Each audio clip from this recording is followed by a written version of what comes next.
السلام عليكم ورحمة الله وبركاته. الحمد لله نحمده ونستعينه ونستغفره ونؤمن به ونتوكل عليه ونعوذ بالله من شرور أنفسنا ومن سيئات أعمالنا. من يهده الله فلا مضل له ومن يضلله فلا هادي له. ونشهد أن لا إله إلا الله وحده لا شريك له. ونشهد أن سيدنا وسندنا وحبيبنا ومولانا محمدا عبده ورسوله أرسله بالحق بشيرا ونذيرا وداعيا إلى الله بإذنه وسراجا منيرا. أما بعد فأعوذ بالله من الشيطان الرجيم. بسم الله الرحمن الرحيم. واتقوا يوما لا تجزي نفس عن نفس شيئا ولا يقبل منها عدل ولا تنفعها شفاعة ولا هم ينصرون. وقال النبي صلى الله عليه وسلم: لا تزال طائفة من أمتي منصورين على الحق لا يضرهم من خذلهم ولا من خالفهم حتى يأتي أمر الله أو كما قال عليه الصلاة والسلام. وقال تعالى في شأن حبيبه: إن الله وملائكته يصلون على النبي يا أيها الذين آمنوا صلوا عليه وسلموا تسليما. اللهم صل على محمد وعلى آل محمد كما صليت على إبراهيم وعلى آل إبراهيم إنك حميد مجيد.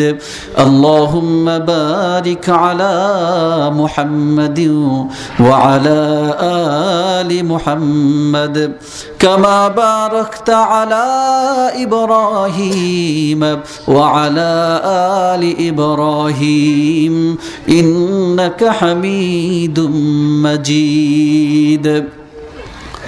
সকলে একটু মহব্বতের সাথে দরুদ ইব্রাহিম পড়বেন ইনশাআল্লাহ। আরেকবার আমরা দরুদ ইব্রাহিম পড়ি।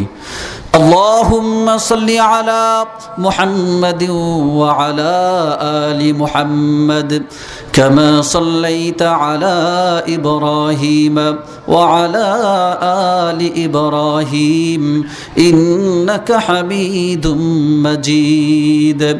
اللهم بارك على محمد وعلى آل محمد كما باركت على إبراهيم وعلى آل إبراهيم إنك حميد مجيد. আজকের এই মহতি মজলিসের সম্মানিত সভাপতি, দিগার উলামায়ে কেরাম, দূর দূরান্ত থেকে আগত সম্মুখ প্রান্তে উপস্থিত আমার সম্মানিত মুরব্বিয়ানে কেরাম, সমবয়সী বন্ধুরা, স্নেহের কচিকাচা ছোট্ট বন্ধুরা, পর্দার আড়ালের মা ও বোনেরা, সকলের প্রতি আমি আরেকবার স্বনির্বন্ধ সালাম পেশ করছি। আসসালামু আলাইকুম ওয়া রাহমাতুল্লাহি ওয়া বারাকাতুহু। আপনারা সকলেই ভালো আছেন? আলহামদুলিল্লাহর ধাক্কায় মনে হচ্ছে ভালো তো আছেন বটে, তবে বেশি ভালো নয়। এরকম কি? অসুস্থ? জোর করে পুলিশ দিয়ে আপনাকে এখানে আনা হয়েছে, না আর্মি গিয়ে নিয়ে এসেছে? তাহলে আলহামদুলিল্লাহর এত জোর নাই কেন? কোনো ভয় আছে যে ফেরেশতা লাঠি নিয়ে দাঁড়াইছে, যদি আলহামদুলিল্লাহ বলিস তো মাথা তোর বাড়ি, এরকম কিছু ঘোষণা? তাহলে আলহামদুলিল্লাহ আওয়াজ মুসলমানদের আরেকটু বেশি হতে পারে না? চিৎকার করে বলুন আলহামদুলিল্লাহ। আরেকবার চিৎকার করে বলুন আলহামদুলিল্লাহ। আল্লাহর প্রশংসা করতে আমাদের তো কার্পণ্য থাকা উচিত নয়, ঠিক কি না? ওই সমস্ত সফলতা এক জায়গায় রয়ে গেছে। সমস্ত সফলতা একটা জায়গায়, যে আপনি আল্লাহ তাআলার কতটুকু কৃতজ্ঞ বান্দা হতে পেরেছেন, ওইখানেই আপনার সফলতার বিচার হবে। আর আল্লাহ রাব্বুল আলামিনের প্রশংসা করার ক্ষেত্রে উদার মানসিকতা, উজাড় মন, খোলা হৃদয় যদি আমার থাকে, তাহলে তো আমার আওয়াজটাও ওই রকম খোলা থাকবে, আকাশ বাতাস মুখরিত হবে, সারা দুনিয়া প্রকম্পিত হবে, সকলেই জানবে এই পৃথিবীতে প্রশংসা চলবে শুধুমাত্র কার? কার প্রশংসা চলবে? পৃথিবীর সামনে এই পৃথিবীতে একমাত্র আল্লাহর প্রশংসা ছাড়া অন্য কারো প্রশংসা চলতে পারে না। তাহলে আমরা আল্লাহ রাব্বুল আলামিনের প্রশংসা করব, সেক্ষেত্রে পিছু টান, কোনো ভয় ভীতি আমাদের হৃদয়ে স্থান দেওয়া ঠিক হবে না, ঠিক কি না বলুন? এই জন্য আমরা আবার সকলে মিলে একটু চিৎকার করে এই দড়িকান্দাবাসীকে জানিয়ে দেওয়ার চেষ্টা করি যে আমরা এই মাহফিলে এসেছি আল্লাহর প্রশংসা করতে, কার্পণ্য করি নাই। যারা বিছনায় ঘুমিয়ে আছো, যারা আড্ডায় আছো, যারা বিভিন্ন জায়গায় ঘোরাফেরা করছো, শুনে রাখো, আমরা তোমাদের চাইতে আরো বেশি ফজিলতপূর্ণ মহা আনন্দের জায়গা রয়েছি। আল্লাহর প্রশংসা করতে আমাদের আনন্দ, এই জন্য চিৎকার করে জানিয়ে দেই আলহামদুলিল্লাহ। সুতরাং আল্লাহ আমাদেরকে ভালো রেখেছেন, ঠিক কিনা? এই শুকরিয়া কি জীবন ভরে শেষ করতে পারবেন? আল্লাহ আমাকে যে সম্পদগুলি দিয়েছেন তার শুকরিয়া আদায় যদি করতে যাই, তাহলে কি আমার গোটা জিন্দেগি যথেষ্ট হবে? শুকরিয়া আদায় কিভাবে করব? শুধু আলহামদুলিল্লাহ বলে দিলাম, শুকরিয়া আদায় কি হয়ে গেল? তাহলে আলহামদুলিল্লাহ বললাম কেন? খটকা লাগে না? ইতিপূর্বে আমার আজকের এই মাহফিলে একজন মহামান্য অতিথি জনাব হযরত মাওলানা আলী আজম সাহেব মাদ্দাজিল্লাহুল আলিয়া, উনি বয়ান করে গেছেন। তার বয়ান আমি কান পেতে শুনেছি, অত্যন্ত গুরুত্বপূর্ণ বয়ান তিনি রেখেছেন। তারই সূত্র ধরে আমি আপনাদের সামনে কোরআনে কারিমের থেকে একটি আয়াত এবং হাদিস থেকে একটা হাদিস তেলাওয়াত করেছি। আপনাদের সামনে কিছু কথা বলার জন্য নিয়ত করেছি। আপনারা কি আমার কথাগুলি শুনতে রাজি আছেন? কে কে রাজি নাই? সবাই রাজি আছেন, আলহামদুলিল্লাহ। তাহলে একটু হাত তুলে আল্লাহকে আমরা দেখাই। আল্লাহ আমাদেরকে কবুল এবং মঞ্জুর করে নিন। তিনি হাসরের ময়দানের বিচারের কথা বলছিলেন। হাসরের ময়দানের বিচার সত্য না মিথ্যা? যারা বললেন না তারা বোধহয় কিছু সন্দেহের মধ্যে আছেন। তো হাসরের বিচার সত্য না মিথ্যা? আমার ভাইয়েরা, একটা কথা মনে পড়ে গেল, বলবো আপনাদের সামনে। ছোটবেলার কথা তো। একবার খুব অন্ধকার রজনী, গুড়ি গুড়ি বৃষ্টি, রাস্তাটাও আপনাদের মতোই হালুট, চিনেন আপনারা হালুট পরিভাষায় আমাদের ওদিকে বলে, আমাদের বাড়ি সিংগাইয়ের চান্দহর। এই হালুট দিয়ে গরু বাছুর নিয়ে মানুষ যায় ক্ষেত খামারে কাজ করার জন্য। তো গভীর রজনী, মোটামুটি রাত 8টা বাজে, লজিং বাড়ি যাচ্ছিলাম আমি এবং আমার এক সহযাত্রী, একজন ছাত্র ভাই। বয়স খুব অল্প আমার, তখন বয়স হবে মাত্র তখন 14 থেকে 15। তো এই বয়সে যখন আমরা দুজন যাচ্ছিলাম রাস্তা দিয়ে হেঁটে, তো আমার জন্য এই রাস্তাটা অপরিচিত, আমার সাথে যিনি ছিলেন উনি হলেন পরিচিত। এই রাস্তা দিয়ে উনি অনেকবার যাতায়াত করেন। তো আমি যখন যাই, উনি হারিকেন নিয়ে পিছনে, আমি হলাম হারিকেন ছাড়া শূন্য হাতে সামনে, কারণ আমি চিনি না, ভয় পাই, এই জন্য আমি সামনে, আর হারিকেন নিয়ে তিনি পিছনে, যাতে করে ভয়টা আমার না থাকে। পিছনে উনি হারিকেন নিয়ে যাচ্ছিলেন। আর ওই হারিকেনের আলোটা আমার দুই পায়ের ফাঁক দিয়ে মোটামুটি সামনে একটু একটু পরে ওই আলো দিয়ে পথ দেখে দেখে সামনে অগ্রসর হই। তো বলছিলাম গুড়ি গুড়ি বৃষ্টি হচ্ছিল, আর দুই ধারে উঁচু উঁচু বাড়ি, মাঝখানে হালুট দিয়ে আমরা যাচ্ছি, আর ওই বাড়ির কাজে মাটি কেটে মানুষ আতালে ফেলে ওই গোয়াল ঘরে ফেলে না এরকম। তো ওই যে ডালা থেকে মাটি নেওয়া হয়েছে, মাঝে মাঝে একটু গর্ত, সেখানে পানিও জমেছে, আবার খুব পিচ্ছিল রাস্তা, খুব খেয়াল করে যেতে হয়। তো যাচ্ছিলাম, এক ফাঁকে ওই পায়ের ফাঁক দিয়ে পড়া আলোতে দেখলাম যেন একটা মস্ত বড় সাপ আমার দিকে তেড়ে আসছে, খুব এরকম বেগে আমার দিকে ছুটে আসছে। অন্ধকারে ছোট্ট মানুষ যখন হঠাৎ করে এই দৃশ্যটা দেখলাম, কেমন লাগতে পারে? আমি চমকে দাঁড়িয়ে গেলাম, হঠাৎ দাঁড়িয়ে যাওয়ার পরে পিছনের ভাইয়ের অবস্থা কি, উনি তো আর বুঝে হাঁটতে পারেন নাই, আমার সাথে এসে টক্কর খেলেন। টক্কর খাওয়ার সাথে সাথে হারিকেনটা নিভে গেল। চরম অন্ধকার, দুটো ছোট্ট মানুষ, কিচ্ছু নাই, গুড়ি গুড়ি বৃষ্টি, মাত্র সাপ দেখলাম আমার দিকেই আসছে, অন্ধকার হয়ে গেল। এখন আমার মনে হলো সাপটা আমার পায়ের কাছে এতক্ষণ এসেই গেছে, ফনা তুলেছে, পায়ে একটা দংশন আঘাত করলো বলে। এই সময় একটা ছোট্ট মানুষের অবস্থা কি হতে পারে বলেন? আমি লাফ দিয়ে ডান দিকে পড়ে গেলাম, মানে সাপকে সাইড দিলাম, ও চলে যা। ডাইন দিয়ে ওই যে কাটা খৈরা গাছ চিনেন না আপনারা, কাটা খোরের গাছ, ওই গাছের উপর ঝাঁপ দিয়ে পড়ে গেলাম, পানি দিয়ে ভেজা কাদা কর্দযুক্ত হয়ে গেলাম। এই সাপ দেখে আপনারা কি ভয় পান? সাপের একটা স্বাভাবিক মানুষের প্রবৃত্তি আছে, সাপ দেখে তারা শিহরে ওঠে, ভয় পায় না? এই জন্য আল্লাহর নবী হাদিস শরীফের মধ্যে স্পষ্টভাবে বলেছেন, ওয়ায়ুসাল্লাতু আলাইহি ফি কবরিহি 99 তিন্নিনা। দুনিয়ার বুকে মানুষ, তুমি তোমার মন চাই জিন্দেগি করেছ, আল্লাহর হুকুমগুলি সামনে আনার চেষ্টা করো নাই, কোরআনে কারীম তোমার সামনে ছিল, কোনোদিন খুলে পড়ার চেষ্টা করো নাই। তোমার আচার আচরণ কাফের মুশরিকদের সাথে খুব মিলে যায়, তোমার চেহারা কাফের মুশরিকদের সাথে মিলে যায়। একজন খাঁটি হাক্কানি মুসলমানের সাথে তোমার কোনো মিল নাই, আমলের মধ্যে মিল নাই, কথাবার্তায় মিল নাই, চলাফেরায় মিল নাই, ব্যবসা বাণিজ্যের মধ্যে মিল নাই, চাকুরি বাকুরির মধ্যে মিল নাই। তুমি কাফেরের সুরত ধরে কবরের মধ্যে রওনা হয়ে গেছো। আর আল্লাহর নবী তোমাকে ভীষণভাবে দুঃসংবাদ দিয়ে বলেন, খবরদার, কবরের মধ্যে যেও না, কিন্তু এই অবস্থায়, কবরের মধ্যে এই অবস্থায় তুমি যাও না। তুমি যদি এই অবস্থায় কবরের মধ্যে যাও, ওয়ায়ুসাল্লাতু আলাইহি ফি কবরিহি 99 তিন্নিনা, এরকম অবস্থায় যদি তুমি কবরে গিয়েছো, কবরে তোমার জন্য 99টা খুব বিষধর সাপ তোমার জন্য অপেক্ষা করছে। তুমি সারা জিন্দেগি যা কিছু করেছো, এই সর্পটা 99টা সাপ একসাথে আসবে। হাদিস শরীফে আরো আছে, ওয়ালিকুল্লি তিন্নিন সাবাতু রুউসা, আরো বলা হচ্ছে এই প্রত্যেকটা সাপ, এক একটা সাপের জন্য 70টা মাথা হবে, 70টা মুখ হবে।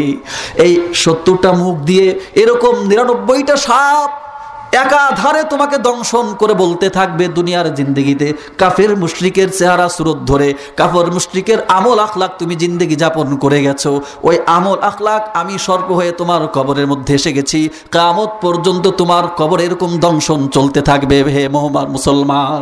সুতরাং বুঝতে হবে, যদি সাপ দেখে আমরা ভয় পাই, তাহলে সেই সাপকেই কি আমি কবরে নিয়ে যাচ্ছি? যদি অন্ধকার দেখে ভয় পাই, সেই অন্ধকার কবরেই তো আমি রওনা হয়ে গেছি। ওই অন্ধকারে আলো জ্বালাবার জন্য কি ব্যবস্থা আমি করলাম? আমার জীবনের সাথে সেই কবরের জীবনের সাথে কোনো মিল আছে কিনা একবার ভেবে দেখলে বোঝা যাবে। হাদিস শরীফ আল্লাহ নবী ইরশাদ ফরমান, প্রত্যেকটা দিন কবর মুসলমানদেরকে ডেকে ডেকে বলে, সারা বিশ্বের সবগুলি মানুষ যারা ইন্তেকাল করবে, যারা ইন্তেকাল করবে না তাদের কথা ভিন্ন। এমন কোন জাতি যদি থেকে থাকে যারা ইন্তেকাল করবে না, মৃত্যুবরণ করবে না, তাদের সাথে আমার কোনো কথা নাই। যারা মৃত্যুর বোঝা মাথায় নিয়ে বসে আছে, সময় পার হবে, আর মৃত্যুটা তার দিকে ঝুঁকে আসবে, কবর জিন্দেগিতে সে চলে যাবে।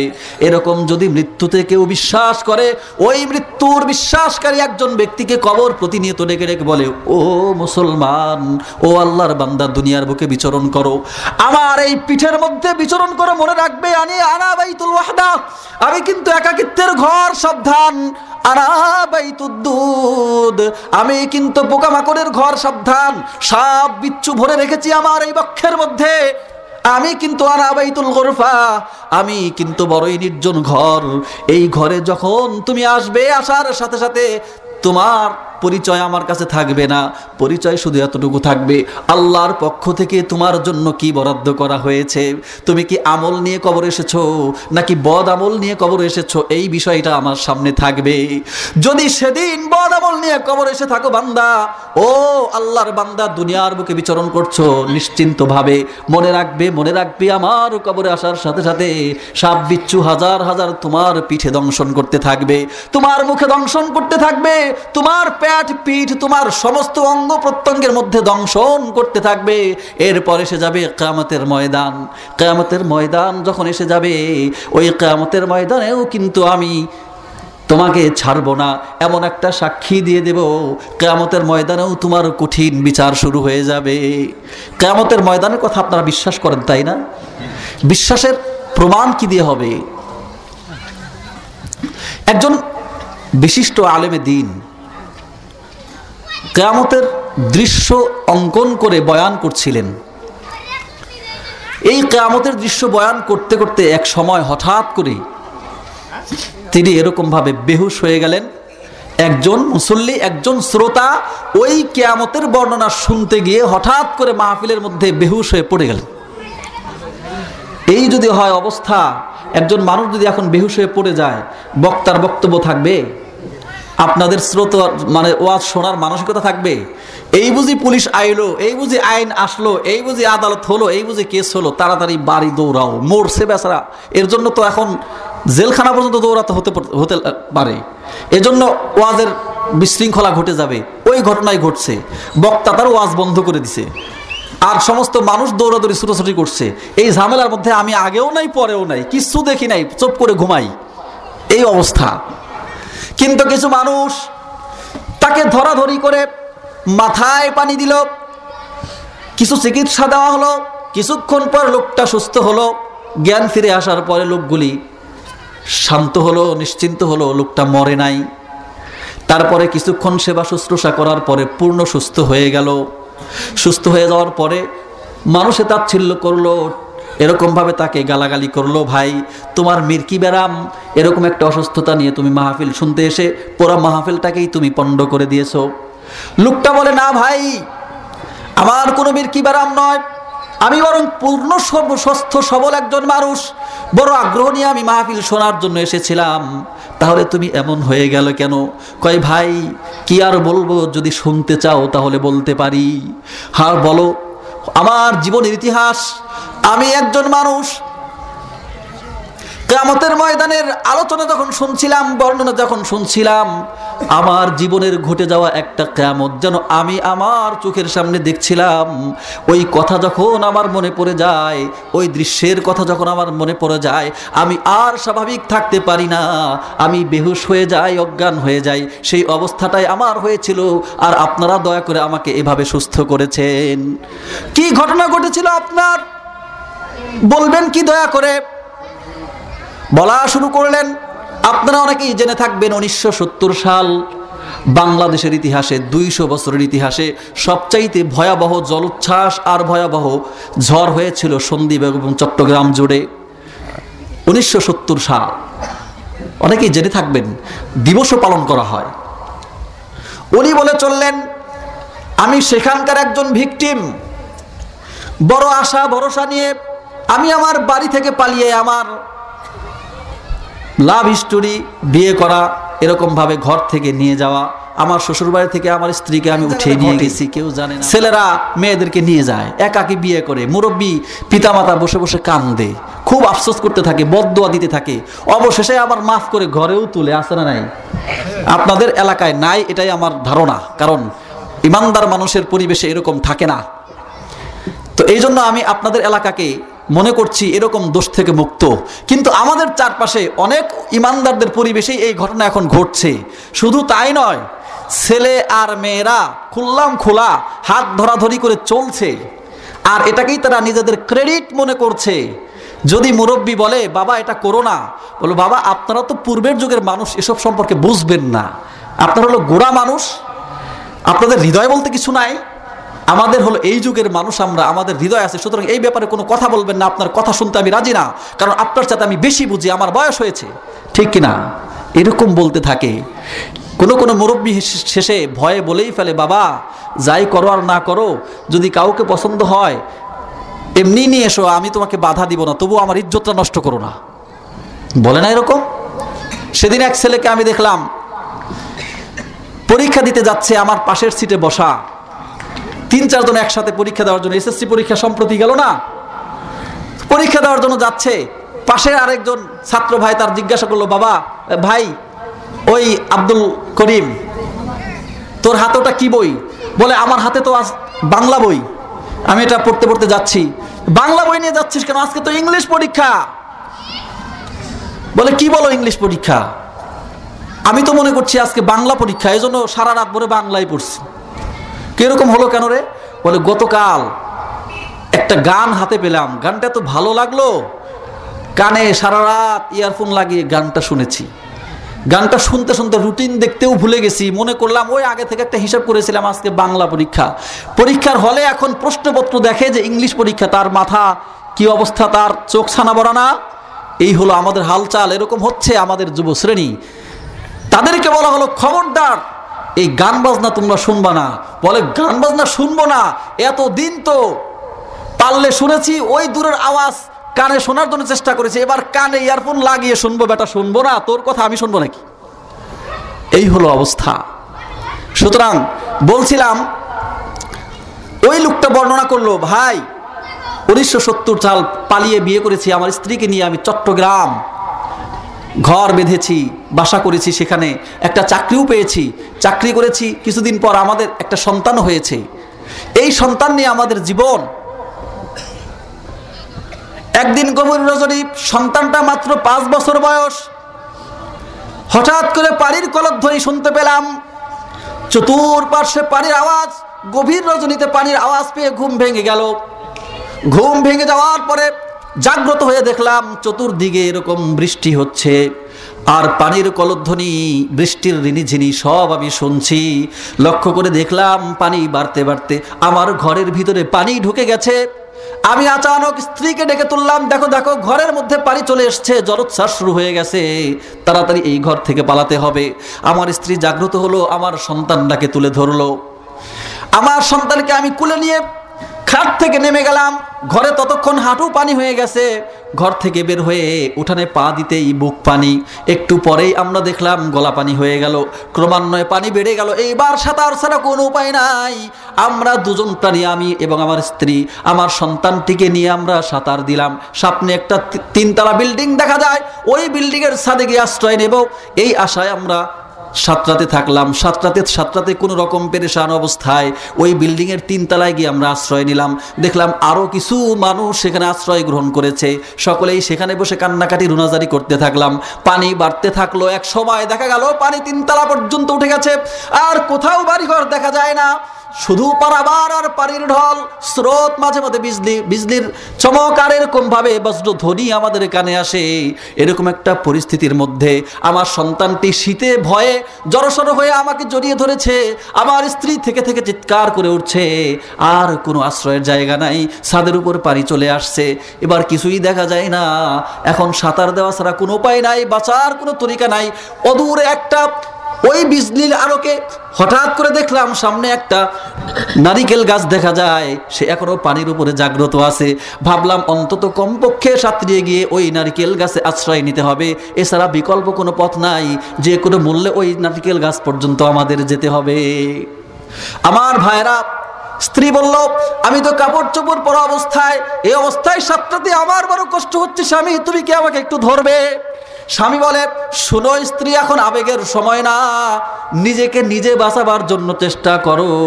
আমি আমাকে বাঁচাবার জন্য চেষ্টা করি, সন্তানটা আমার ঘাড়ে আছে, গলাটা জড়িয়ে ধরেছে, এই অবস্থায় আমাকে সাঁতরাতে হবে। এইভাবে সাঁতরাতে সাঁতরাতে দেখো কোনো রকম আমরা নারিকেল গাছ পর্যন্ত যেতে পারি কিনা। সাঁতার শুরু হয়ে গেল, কিছু মানুষ এদিক সেদিক জলে ভেসে গেল, স্রোতের টানে হারিয়ে গেল। এর ভিতর দিয়ে ভয়াবহ দৃশ্য দেখে দেখে স্ত্রী বড় দুর্বল হয়ে গেল, আর সে সাঁতরাতে পারে না। স্ত্রী ডেকে ডেকে বলে, স্বামী রে, আমাকে একটু ধরো, ধরলে বোধহয় আমার একটু বাঁচা যাবে, না হয় কিন্তু আমার হাত পা অবশ হয়ে গেল, একটু পরে আমি তলিয়ে যাব। এই করে স্ত্রী তাকে ধরতে গেল, ধরেও ফেললো। ধরার কারণে এইবার স্বামী ওই স্ত্রীর ওজন রাখতে না পেরে নিজেও কেমন যেন পানির নিচের দিকে চলে যেতে থাকলো। হঠাৎ করে তার যেখানে চলে আসলো সম্ভাবনা, এই অবস্থায় স্ত্রীকে বাঁচানোর সম্ভাবনা, যদি আমি বেঁচে থাকি তাহলে স্ত্রী আরো অনেক পাওয়া যাবে। স্ত্রীর সাথে যে মহব্বতটা ছিল সাথে সাথে কোথায় উবে গেল। চিন্তা করলো, স্ত্রী এখন আমার মরণের কারণ হয়ে দাঁড়িয়েছে, এই স্ত্রীকে আমি সাথে নিতে পারবো না। সুতরাং স্ত্রীকে বলল, আমাকে ছেড়ে দাও স্ত্রী, আমাকে ধরার চেষ্টা করো না, নিজে নিজে বাঁচার চেষ্টা করো। এই কথা যখন একটু রাগ করে বলতে চাইলো, স্ত্রী ভাবলো, আমার স্বামী তো আমার শত্রু হয়ে যায়। স্বামী, তোমাকে তোমার মুখের দিকে তাকিয়ে কিন্তু বাড়ি ছেড়েছিলাম, তোমার দিকে তাকিয়েই আদরের মা হারিয়েছি, তোমার দিকে তাকিয়েই সম্মানিত পিতাকে ছেড়ে এসেছি, তাদের মুখে চুনকালি মেখে দিয়ে। তুমি একজন মানুষ স্বামী, তোমার চেহারার দিকে তাকিয়ে সব কিছু পিছনে ছেলে চলে এসেছি তোমার হাত ধরে। আজ এই কঠিন মুহূর্তে যদি তুমি আমাকে একটু না বাঁচাও, তুমি যদি আমাকে ত্যাগ করে চলে যাও স্বামী, তাহলে আমি কোথায় গিয়ে আশ্রয় গ্রহণ করব? স্বামী, দয়া করে আমাকে বাঁচাও, আমার আর জীবন বাঁচে না, আমার হাত পাও বন্ধ হয়ে গেল। জড়িয়ে ধরতে চাইলো স্বামীকে। স্বামী চিন্তা করলো, এই স্ত্রী তো আমার মরণের কারণ হয়ে গেল, সুতরাং যে কোনো মূল্যে এই স্ত্রীর বন্ধন থেকে আমাকে বাঁচতে হবে, না হলে আমার জীবনটাই তো হুমকির সম্মুখীন হয়ে গেল। আমার ভাইরা, হাদিস শরীফে আসছে, কিয়ামতের ময়দান, মানুষ তোমরা কি মনে করো কিভাবে এত নিশ্চিন্তে দুনিয়ার জিন্দেগি যাপন করো? কিয়ামতের ময়দানে সূর্যের কঠিন তাপের কারণে তোমার সমস্ত শরীর এমন ঘামা ঘেমে যাবে, ওই ঘামগুলি পড়তে পড়তে তোমার ঘামের কারণেই সাগর হয়ে যাবে। ওই ঘামের সাগরে তুমি হাবুডাবু খাবে, হাবুডাবু খেতে থাকবে। ঠিক এরকম স্বামী স্ত্রী যেভাবে হাবুডাবু খাচ্ছে, কেউ কাউকে বাঁচাতে চাচ্ছে না, শুধু নিজে নিজে বাঁচার চেষ্টা। আজ হারিয়ে যাওয়ার যেই সূচনা হয়েছে, এরকম একটা কঠিন পরিস্থিতির মধ্যে কিন্তু ঘামের সাগরের মধ্যে আমাদের পড়তে হবে। এই হাবুডাবুর মধ্যে আল্লাহর নবী স্মরণ করিয়ে দেন, আল মাইয়িতু ফিল কবর কাল গারিকি ফিল বাহর। ও আমার ইমানদার উম্মতেরা শোনো, মৃত্যুকে তোমার বরণ করতেই হবে। এ কথা যখন তুমি মেনে নিয়েছো, বাকি তুমি কেন মেনে নাও না? জানো কি একজন মৃত ব্যক্তি কবরে কি অবস্থায় থাকে? ওই অবস্থায় থাকে যেমন একজন ব্যক্তি সাগরের মধ্যে হাবুডাবু খায়। আল মাইয়িতু ফিল কবর কাল গারিকি ফিল বাহর।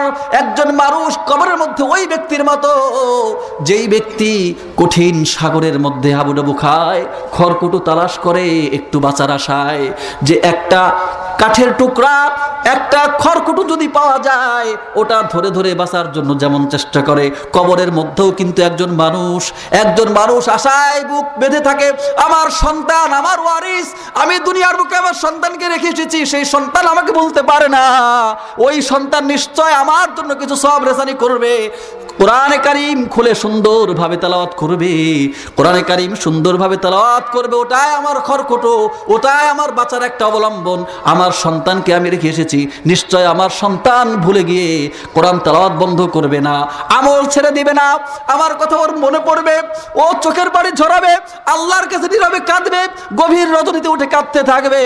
সন্তানের প্রতি যখন এমন আশা করতে থাকে, আর সন্তানের দিকে গানে লিপ্ত, আড্ডায় লিপ্ত, মদে লিপ্ত, হারাম কাজে লিপ্ত মৃত্যু হয়ে যায়, সন্তান ওই পিতা কবরের মধ্যে তখন বড় আফসোস করতে থাকে আর বদদোয়া করতে থাকে, সন্তান বুঝলি না আমার অবস্থা, আমি তোকে আমার সম্পদ দিয়ে আসলাম, আমি তোকে প্রতিষ্ঠিত করে দিয়ে আসলাম, সমস্ত ভালোবাসা দিয়ে রক্তকে পানি করে দিয়ে আমি তোকে মানুষ করে দিয়ে আসলাম সন্তান, আর আমি কঠিন অবস্থার মধ্যে সাগরে আবুডাবু খাই, তুই দুনিয়ার মধ্যে বিনোদনের মধ্যে থাকিস। বান্দা ও আমার সন্তান, মনে রাখিস তোর একদিন এই অবস্থা হবে, ওই তোর এই অবস্থা হবে, তুইও কবরে চলে আসবি, তুই এরকম হাবুডাবু খেতে থাকবি, তোর সন্তান তোকে ভুলে যাবে, সেদিন তোর জন্য এক ফোঁটা সওয়াব সে রেসানি করবে না।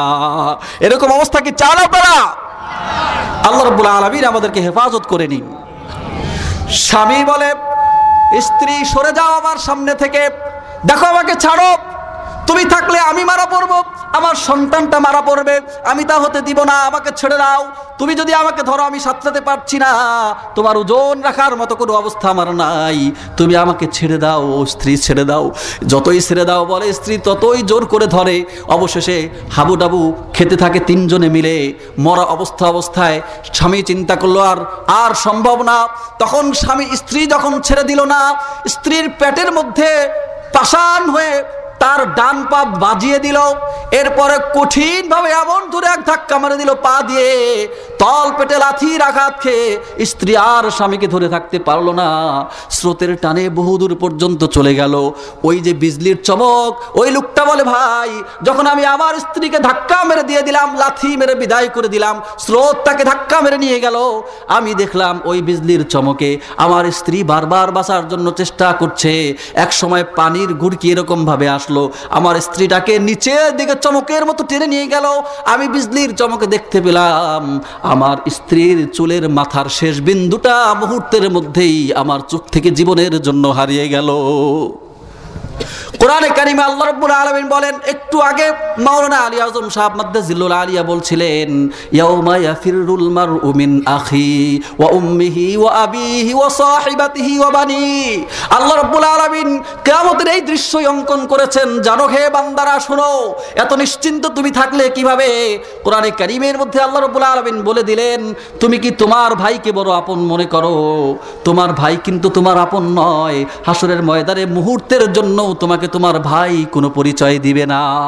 তোমার সন্তানকে তুমি বড় আপন মনে করছো, সন্তানের কাছে যখন তুমি যাবে একটা সওয়াবের আশায়, সন্তান তোমাকে দেখে ভাগতে থাকবে, তুমি খুঁজে খুঁজে তাকে ধরবে, সন্তান খাড়ার উপর অস্বীকার করে বসবে, খবরদার, দুনিয়ার বুকে তোমার মতো কোনো পিতা আমার ছিল না, সুতরাং আজকে আমার কাছে তুমি আসবে না, আমার সাথে তোমার কোনো সম্পর্ক নাই, আমি কিছু সওয়াব নিয়ে আল্লাহকে দেখাতে চাই, আল্লাহর কাছে দেখি আমি আর নাজাত পেতে চাই, সুতরাং তোমাকে দেওয়ার মতো কোনো সওয়াব আমার কাছে নাই, দূর হয়ে যাও, দূর হয়ে যাও, তোমার মতো কোনো পিতা দুনিয়ায় আমার ছিল না।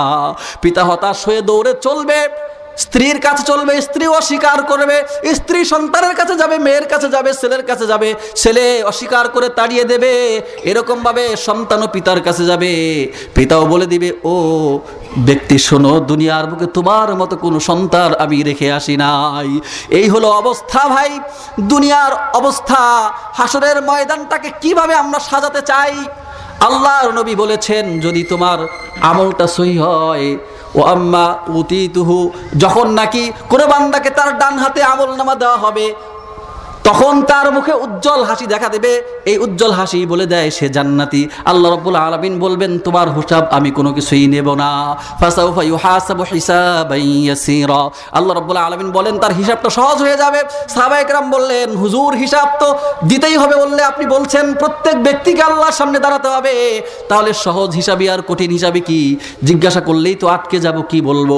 আল্লাহর নবী বললেন, সহজ হিসাব হলো আল্লাহর সামনে দাঁড়াবে, আল্লাহ তোমার মুখের দিকে তাকিয়ে বলবে, চলে যাও, তোমার কাছ থেকে কোনো হিসাব আমি নিলাম না। এটার নাম হলো সহজ হিসাব। এই জন্য আল্লাহর নবী দোয়া শিখিয়েছেন, দোয়া করতে থাকো, আল্লাহুম্মা হাসিবনি হিসাবান ইয়াসীরা।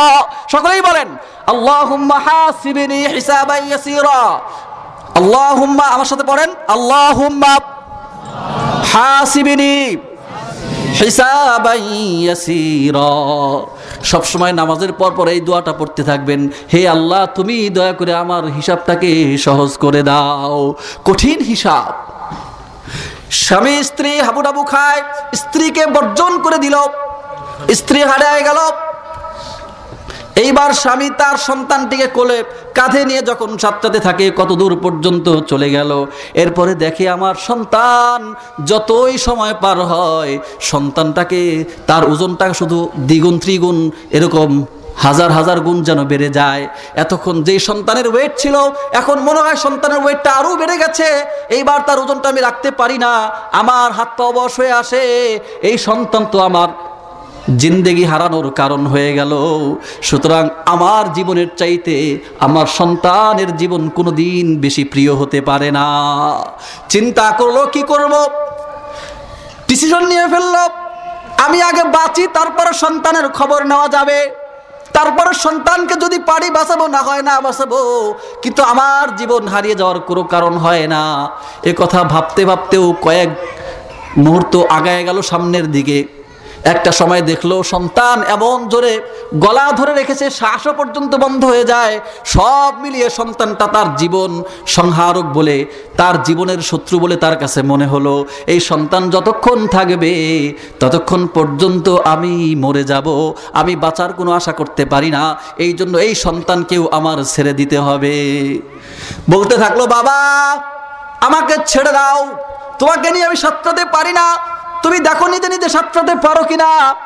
মায়ের অবস্থা সন্তান দেখেছে, এইবার নিজেও সেই অবস্থার মধ্যে পড়ে চিৎকার করে বলে, বাবা আমাকে তুমি ছেড়ে দিও না। মাকে ছেড়ে দিয়েছো, আমার চোখের সামনে আমি দেখেছি। আমার মার কথা তোমার কাছে আমি আর কোনোদিন বলবো না। আমাকে তুমি দয়া করে বাঁচিয়ে রাখো, ছেড়ে যেও না। আমি আমাকে শুধু পারে নিয়ে রেখে দাও, আর কোনোদিন তোমার কাছে আসবো না, তোমাকে আব্বু বলে ডাকবো না, তোমার সাথে আমার কোনো পরিচয় থাকবে না। তবু এই কঠিন পারাবারের মধ্যে, এই জলরাশির মধ্যে, এই স্রোতের মধ্যে পাষাণের মতো আমাকে ছেড়ে দিও না। পিতা বলে, না রে বাবা, তুই থাকলে আমি বাঁচতে পারবো না, দয়া করে তুই আমাকে ছেড়ে দে, আমাকে মারার বুদ্ধি করবি না। সন্তান আরো জোরে চিৎকার দিয়ে বলে, বাবা আমাকে ছেড়ো না। চিৎকার দিয়ে সন্তান যখন কোনো কাজ হয় না, তার হারিয়ে যাওয়া মায়ের কথা বলতে থাকে, মা তুমি কোথায়, তুমি কেন আমাকে থুয়ে গেলে, আমাকে রেখে গেলে? আমার আব্বা তো আমাকে এখানে ছেড়ে দিবে, আমার আব্বা তো এই কঠিন পানির মধ্যে আমাকে ছেড়ে দিবে, আমি তো এখনই তলিয়ে যাব। আব্বা আমাকে ছেড়ে দিও না, মা তুমি কোথায়, আমাকে ধরো। এইভাবে চিৎকার চেঁচামেচি করছে, কিন্তু বাবার কানে যায় না। এমন একটা মুহূর্তের মধ্যে বাবা পড়েছে, তার জীবনটাই সংকটাপন্ন হয়ে গেছে।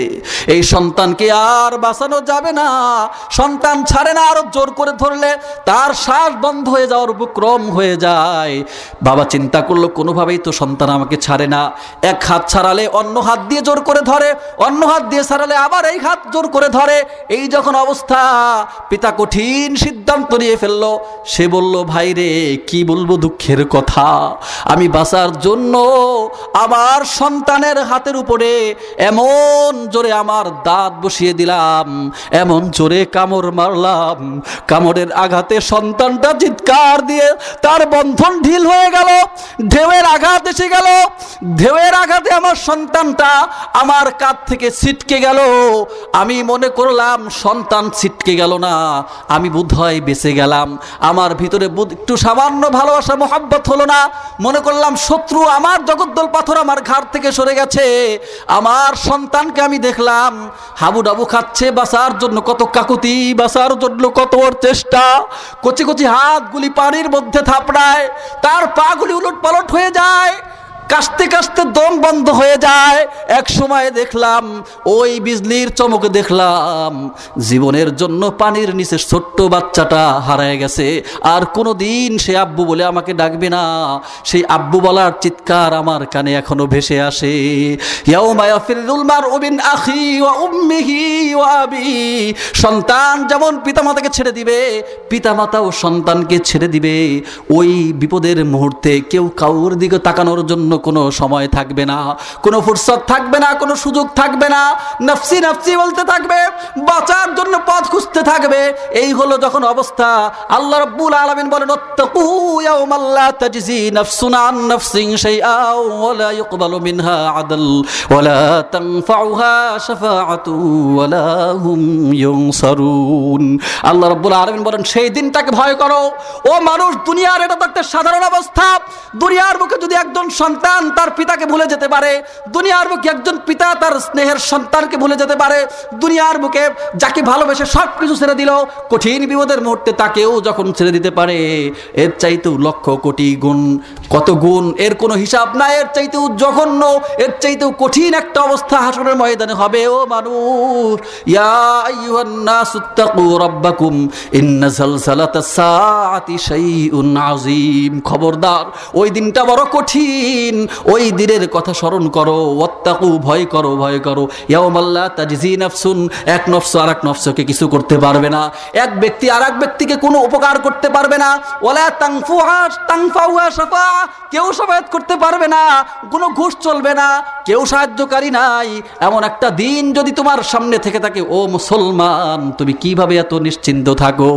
হযরত আলী রাদিয়াল্লাহু তাআলা আনহুর বিচারালয়, উমর রাদিয়াল্লাহু তাআলা আনহুর খেলাফতকাল, মদিনার বিচারক হযরত আলী কাররামাল্লাহু ওয়াজহা, তার দরবারে বাদী বিবাদী আসছে। বাদী হলেন ছেলে আর বিবাদী হলো মা। এই দুইজনের বিচার কার্য চলছে।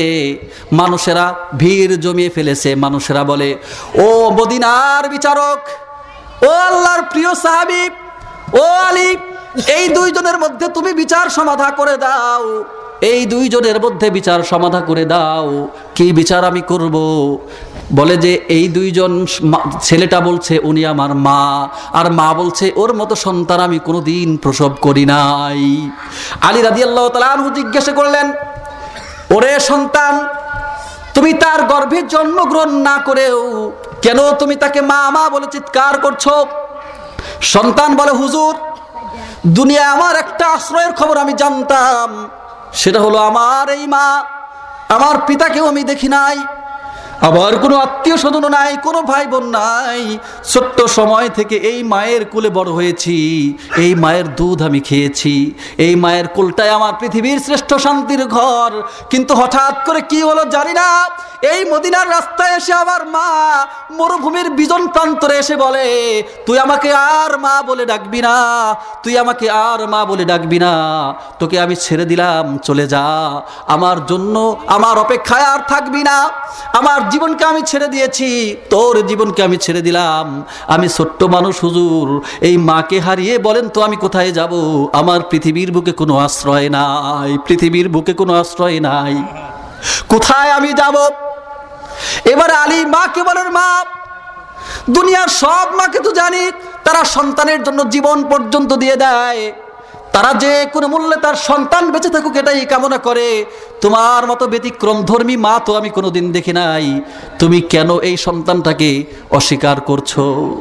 মা বলে, আল্লাহর কসম হুজুর, আমার কোনো সন্তান নাই, আমার জীবনে কোনো বিবাহ হয় নাই, এই সন্তানটা মিথ্যাবাদ দিচ্ছে, এই সন্তানটা বোধহয় কোনো ষড়যন্ত্রকারী, বোধহয় কোনো ছিনতাইকারী দলের সদস্য হবে। আমার কাছে কিছু গহনা আছে, মরুভূমির পথ দিয়ে আমি হেঁটে যাচ্ছিলাম, হঠাৎ করে এই ছেলেটা এসে বলে মামা বলে চিৎকার করতে থাকে। আমার মনে হয় এই সন্তানটার সাথে অন্য কোনো ছিনতাইকারীরা আছে, মায়ের বাহানা করে আমাকে আটকিয়ে আমার এই গহনাগুলি ছিনতাই করে নিবে, এই ষড়যন্ত্রই সে করেছে, নতুবা আমার কোনো সন্তান নাই, আমার বিবাহ হয় নাই, সুতরাং এই সন্তানের কবল থেকে হে হুজুর আমাকে আজকে বাঁচিয়ে দিন। সন্তানকে বলে, এই যে তোমার মা, তোমার কোনো সাক্ষী আছে কিনা? সন্তান বলে, হুজুর, জীবনে তো এমন কথা শুনি নাই মা হওয়ার জন্য কোনো সাক্ষী লাগে, আমার তো কোনো সাক্ষী নাই, ইনি আমার মা, এটাই হলো আমি জানি, এর চাইতে বেশি আমি কিছু বলতে পারবো না। তখন হযরতে আলী রাদিয়াল্লাহু তাআলা আনহু অত্যন্ত সূক্ষ্মদর্শী বিচারক, তার বিচার করতে হলে তথ্য সংগ্রহ করতেই হবে। এই জন্য তথ্য সংগ্রহ করার জন্য সন্তানটাকে বলে, ও সন্তান, তুমি তোমার মাকে হারিয়ে বড় বিপদে পড়েছো, এ তোমাকে পরিচয় দেয় না, এই মা তোমাকে গ্রহণ করতে চায় না। ও সন্তান শুনো, আমি আলী যদি তোমার পিতা হয়ে যাই, আর ফাতেমা যদি তোমার মা হয়ে যায়, হাসান এবং হুসাইন রাদিয়াল্লাহু আনহুমা যদি তোমার ভাই হয়ে যায়, তাহলে তোমার কোনো কষ্ট থাকবে কিনা? ছেলেটা ছিল রসুলের যুগের মানুষ, ইমানদার। একজন ইমানদারের কাছে এই কথাটা বড় মর্যাদাবান। যখনই শুনেছে আলী নিজেই তার পিতা হয়ে যাবে, লাব্বাইক বলে ডেকে বলল, আলী আপনি যদি আমার পিতা হয়ে যান, আমার কোনো দুঃখ তো নাই, বরং চরম আনন্দে আমি আপনার প্রস্তাবকে গ্রহণ করে নিব। আমার ভাই হয়ে যাবে জান্নাতের সর্দার হাসান এবং হুসাইন রাদিয়াল্লাহু তাআলা আনহু। আমার চাইতে সুখী আর কে হতে পারে? আমার মা হয়ে যাবে জান্নাতের সর্দারনি সাইয়্যিদুল মুরসালিনের কলিজার টুকরা হযরত ফাতেমা জাহরা রাদিয়াল্লাহু তাআলা আনহা যদি আমার মা হয়ে যায়, হাসরের ময়দানে কঠিন অবস্থার মধ্যে আমি আমার নানাজি মুহাম্মদ রাসূলুল্লাহ সাল্লাল্লাহু আলাইহি ওয়াসাল্লামের হাত ধরে ফেলতে পারবো না। না, বিপদে পড়েছি, আজকে আমাকে বাঁচাতে হবে। আমার নানা সেদিন এই পরিচয় যদি আমার থাকে, আমার নানা কোনো দিন আমাকে ফেলে যাবেন না। এই জন্য আপনার এই প্রস্তাব গ্রহণ করলাম। তাহলে তোমার দুঃখ তো দূর হলো বাবা। হ্যাঁ, আমার আর কোনো চিন্তা নাই, এরকম শত মা আমি বর্জন করে দিতে পারি। ফাতেমার মতো মা যদি আমার মা হয়ে যায়, শত শত ভাই ছেড়ে দিতে পারি যদি হাসান হুসেনের মতো ভাই আমার ভাই হয়ে যায়, শত শত পিতা ছেড়ে দিতে পারি আলীর মতো ব্যক্তি যদি আমার পিতা হয়ে যায়। কত না সৌভাগ্য সেই ছেলেটার, যেই ছেলেটার মাথায় হাত রেখে আলী বললেন তুই আমার সন্তান। কতই না সৌভাগ্য সেই ব্যক্তির, উমর যাকে বুকে জড়িয়ে ধরে বললেন তুমি আমার মোহাব্বতের। কতই না সৌভাগ্য সেই ব্যক্তির, যেই ব্যক্তিকে বুকে জড়িয়ে দিয়ে আবু বকর বললেন তুমি আমার মোহাব্বতের, তুমি আমার ভালোবাসার, তোমাকে আমি ভালোবাসি। এরকম যদি কোনো ব্যক্তিকে আবু বকর বলে, ওই ব্যক্তির সৌভাগ্য কতটা না হয়ে যায়। কত না সৌভাগ্য সেই যায়েদ ইবনে হারেসা। যায়েদ ইবনে হারেসা হাত ধরে নবী আকরাম সাল্লাল্লাহু আলাইহি ওয়াসাল্লাম বলেছেন, যায়েদ রে, আজ থেকে তুই আমার সন্তান হয়ে গেলি, তুই আমার সন্তান হয়ে গেলি, আজ থেকে তুই আমার ওয়ারিশ হয়ে গেলি, আমি তোর ওয়ারিশ হয়ে গেলাম, গোলাম হিসেবে তোকে পরিচয় দিব না, তুই মুহাম্মাদের সন্তান হয়ে দুনিয়ায় বেঁচে থাকবি। কত না সৌভাগ্য সেই জায়েদের, যে জায়েদ মুহাম্মাদের সন্তান হয়ে মুহাম্মদ সাল্লাল্লাহু আলাইহি ওয়াসাল্লামের পরিবারভুক্ত হয়ে গেল। সুবহানাল্লাহ। যায়েদ ইবনে হারেসা রাদিয়াল্লাহু তাআলা আনহা আহাদিসু উম্মিল মুমিনিন আয়েশা রাদিয়াল্লাহু তাআলা আনহা নামে একটা কিতাব আছে। ওই কিতাবের মধ্যে সমস্ত আয়েশা রাদিয়াল্লাহু তাআলা আনহার বর্ণিত হাদিসগুলি সংগ্রহ করা হয়েছে। ওই হাদিসের কিতাবের মধ্যে ঘটনা বর্ণনা করা হয়েছে। হযরতে যায়েদ ইবনে হারেসা রাদিয়াল্লাহু তাআলা আনহা ছোট্টবেলায় পিতামাতা কঠিন দরিদ্রতার মধ্যে পড়লেন, অথবা তাদের উপরে ডাকাত আক্রমণ করলো। এমত অবস্থায় যায়েদ ছোট্ট শিশুকে ডাকাতেরা ছিনতাই করে নিয়ে গেল। ডাকাতেরা ছিনতাই করে নিয়ে গিয়ে মক্কার ওকাজ বাজারে বিক্রি করে দিল। ঘুরতে ঘুরতে সেই গোলাম ক্রয় করলেন খাদিজা বিনতে খুয়াইলিদ রাদিয়াল্লাহু তাআলা আনহা। নবী আকরাম সাল্লাল্লাহু আলাইহি ওয়াসাল্লামের সাথে বিবাহের মেলা আগেই খাদিজাতুল কুবরা যায়েদকে কিনে আনলেন। যায়েদকে কিনে আনার পরে একটা পর্যায়ে নবী করিম সাল্লাল্লাহু আলাইহি ওয়াসাল্লামের সাথে তার বিয়ে হয়ে যায়। বিয়ে হয়ে যাওয়ার পরে খাদিজাতুল কুবরা রাদিয়াল্লাহু তাআলা আনহা তার পক্ষ থেকে নবী আকরাম সাল্লাল্লাহু আলাইহি ওয়াসাল্লামকে বললেন, হে আমার প্রিয়, আমার স্বামী, এই গোলামটা আমি আমার পক্ষ থেকে আপনার জন্য হাদিয়া দিলাম। ছোট্ট বালককে নিয়ে নবী আকরাম সাল্লাল্লাহু আলাইহি ওয়াসাল্লাম তার জীবন চলে যাচ্ছে। দীর্ঘদিন পর মক্কায় দুজন লোক আসলো। মক্কায় দুজন লোক এসে অনেক খোঁজাখুঁজি করে মুহাম্মদ রাসূলুল্লাহ সাল্লাল্লাহু আলাইহি ওয়াসাল্লামের ঘরটা খুঁজে পেয়েছে। মানুষেরা নানা কথা বলে দিয়েছে, তুমি মুহাম্মদের কাছে যাচ্ছ, মুহাম্মদ বড়ই খারাপ মানুষ, তুমি যদি যাও তোমার এই সম্পদগুলি কেড়ে রেখে তোমাকে বিদায় করে দিতে পারে মক্কা থেকে। এ কথা শুনে বড় ভয় পেয়েছে, তবু আশা ছাড়ে নাই। দূর থেকে শুনে এসেছে মুহাম্মদ নামের এক ব্যক্তির কাছে তার প্রিয় সন্তান যায়েদ নাকি ওই মুহাম্মাদের কাছে আছে।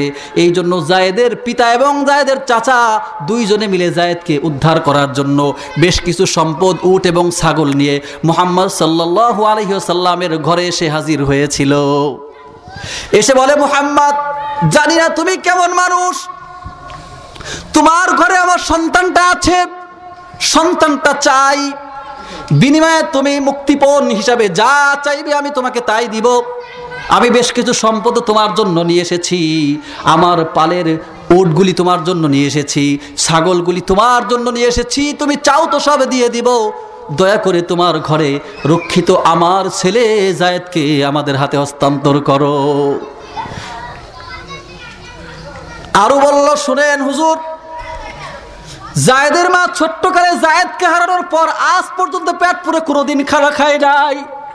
একজন মা হিসেবে সন্তানকে যখন ডাকাতেরা ছিনতাই করে নিয়ে চলে গেছে, একজন মা হিসেবে জায়েদের মা রাত্রিতে কোনোদিন আরামে ঘুমায় নাই।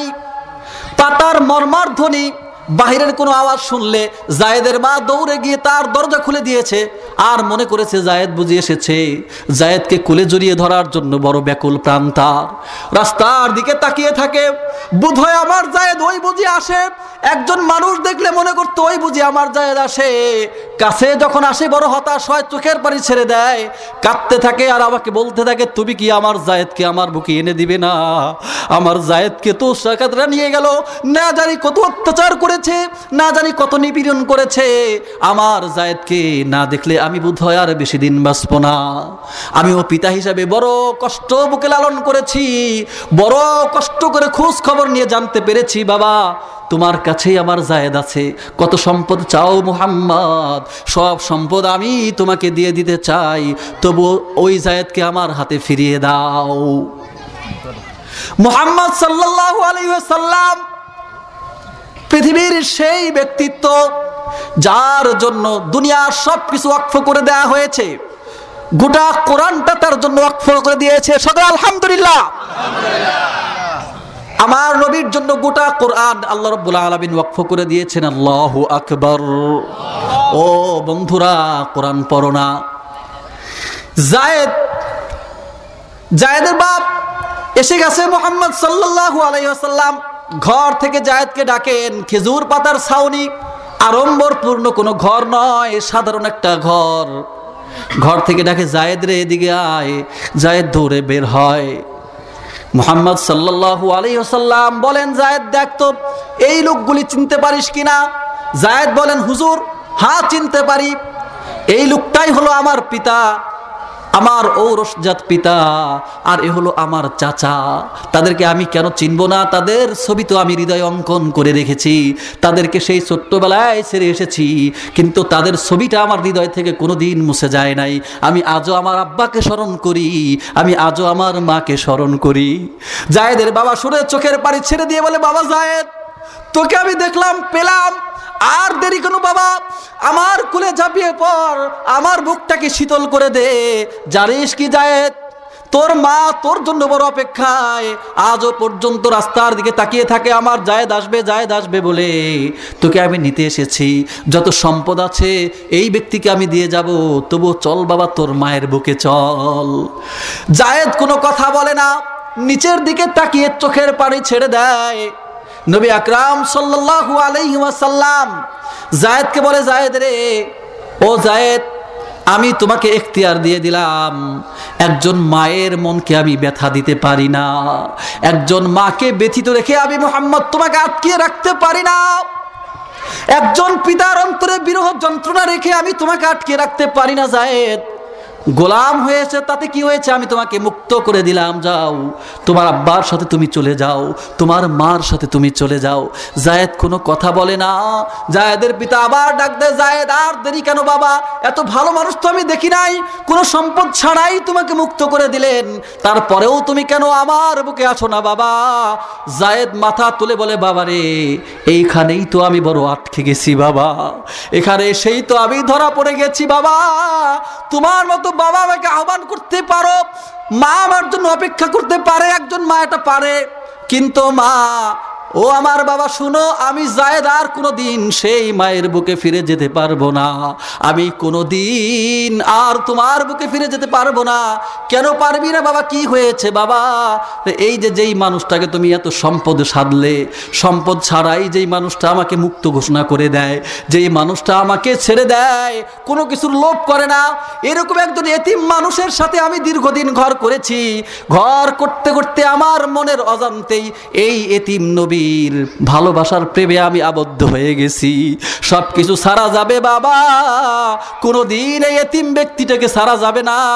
সব কিছু ছাড়া যাবে বাবা, মাকে তো ছাড়া যাবে, পিতাকে ছাড়া যাবে বাবা, কিন্তু কোনোদিন এই এতিম নবী মুহাম্মদুর রাসূলুল্লাহকে আমি কোনোদিন ছেড়ে যেতে পারবো না।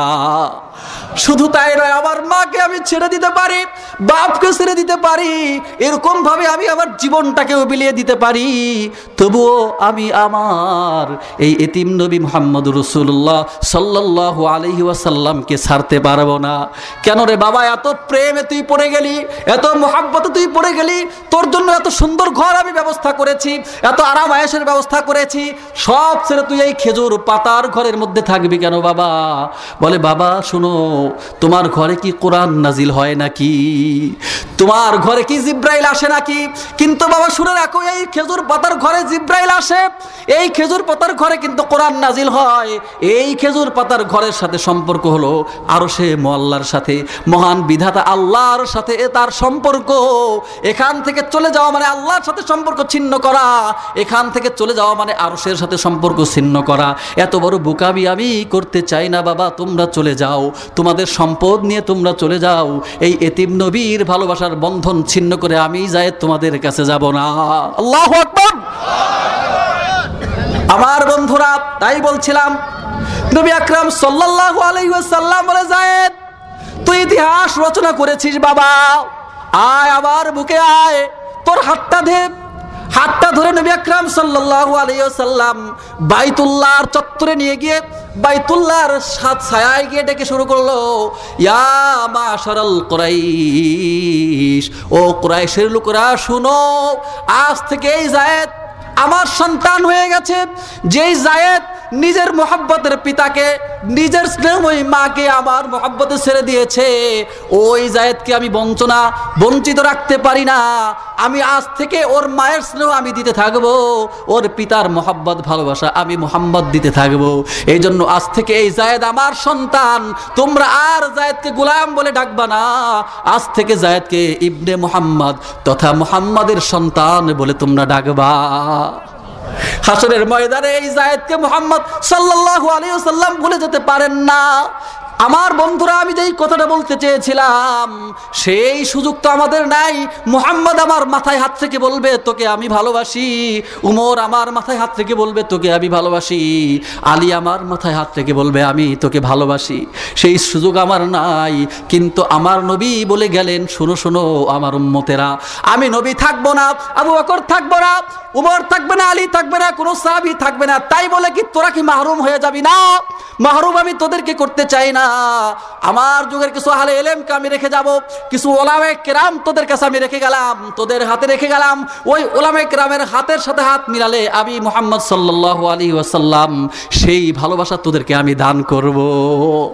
আর শুনে রাখ, ওই উলামায়ে কেরামের সাথে সম্পর্ক যদি রাখিস, ইয়াউমাল কিয়ামতি ইয়াশফাউ আল আম্বিয়া ওয়াল উলামা, আমি বলে গেলাম নবীরা যেভাবে হাসরের ময়দানে শাফায়াত করবে, আল্লাহ রাব্বুল আলামিন একটা পর্যায়ে গিয়ে নবীদেরকে শাফায়াত করার জন্য সুযোগ দিবেন এবং অনুমতি দান করবেন। ঠিক ওরকম ভাবে একটা পর্যায়ে গিয়ে যুগের মুহাক্কিক হক্কানি উলামায়ে কেরাম, সুফিয়ানে কেরাম যারা আছেন, একটা পর্যায়ে গিয়ে আল্লাহ রাব্বুল আলামিন হাসরের ময়দানে ওইভাবে তাদেরকে সুপারিশ করার জন্য ক্ষমতা দিবেন, ইখতিয়ার দিবেন। ওই সময় এই লোকগুলি কোনোদিন তোমাদেরকে বলতে পারবে না, আমি মুহাম্মদ পর্যন্ত পৌঁছে দেওয়ার জন্য ওই উলামায়ে কেরাম, ওই আহলে ইলমরা তোমাদেরকে এইভাবে আমার কাছে নিয়ে আসবে। আমি বড় একটা কাফেলা তৈরি করে তোমাদেরকে নিয়ে আমি জান্নাতমুখী রওনা হয়ে যাব।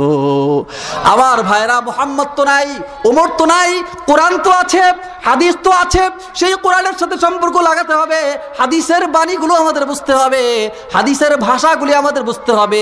আর তা যদি বুঝতে চাই তাহলে কোরআন হাদিসের ইলমওয়ালা আহলে ইলমদের সাথে সম্পর্ক রাখতে হবে, ঠিক কিনা বলুন? সুতরাং ভাইয়েরা, ওই সুযোগ আমাদের এখনো আল্লাহর নবী মাহরুম করে যান নাই, আমাদের কাছে রেখে গেছেন আমানত হিসাবে। আল উলামা ওয়ারাসাতুল আম্বিয়া, ওলামায়ে কেরাম হলো নবীদের ওয়ারিস।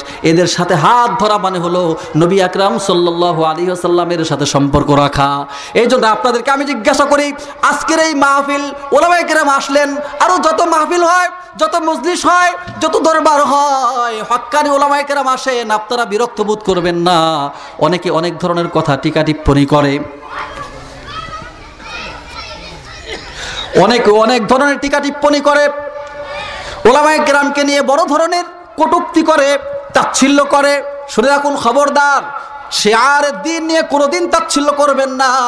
এমনিই তো হাসরের ময়দান বড় কঠিন, কিন্তু শেয়ারে দিন, ওলামায়ে দিন, শেয়ারে ইসলাম নিয়ে যদি কেউ ঠাট্টা বিদ্রুপ করে, তাহলে তাদের ব্যাপারে আল্লাহ রাব্বুল আলামিন বলছেন, আল্লাযীনা ইত্তাখাযু দীনাহুম লাহওয়াও ওয়া লাইবাও ওয়া গাররাতহুমুল হায়াতুদ দুনিয়া, যারা আমার দিনকে ঠাট্টার পাত্র বানালো, আমার দিনের আলেমদেরকে ঠাট্টার পাত্র বানালো, আমার দিনের শেয়ার ইসলামগুলিকে ঠাট্টার পাত্র বানালো, তাদের জন্য দুঃসংবাদ, তারা দুনিয়ার প্রেমে পড়ে গেছে, দুনিয়ার মানুষের কথায় পড়ে গেছে। কোনজন কি বলল সেই কথার ফেরে বলে ওলামায়ে কেরামের উপর অপবাদ চালায় দিল। আল্লাহ বলেন, ফালইয়াউমা নানসাহুম, তাদেরকে আমি সেদিন ভুলে যাব যেদিন আল্লাহর রহমত সবচাইতে বেশি দরকার হবে। আল্লাহর রহমত ছাড়া হাসরের ময়দানে কেউ আসতে পারবে না, কারো কোনো উপায় নাই। সেই দিন রহমতের দরকার হবে আল্লাহর, সেই রহমত থেকে বঞ্চিত হয়ে যাবে, মাহরুম হয়ে যাবে। ফালইয়াউমা নানসাহুম কামা নাসু লিকা ইয়াউমিহিম হাযা, আজকের এই দিনের সাক্ষাৎ যারা ভুলে গেছে, কিয়ামতের দিনকে যারা ভুলে গেছে, আমিও তাদেরকে কিয়ামতের ময়দানে চিরন্তন ভাবে ভুলে যাব। নাউযুবিল্লাহ। আল্লাহ ভুলে যাবেন। দিনকে যদি খেলার পাত্র বানাই, দিনকে যদি আমরা ঠাট্টার পাত্র বানাই, যদি বলতে থাকি রাসূলের একটা সুন্নতের প্রতি আমাদের এরকম অবজ্ঞা, আরে হুজুর মিয়া এত বড় লম্বা জামার দরকার কি, কাপড়ের দাম তো বাড়ায় দিছো, বলে না, ঈমান থাকবে না।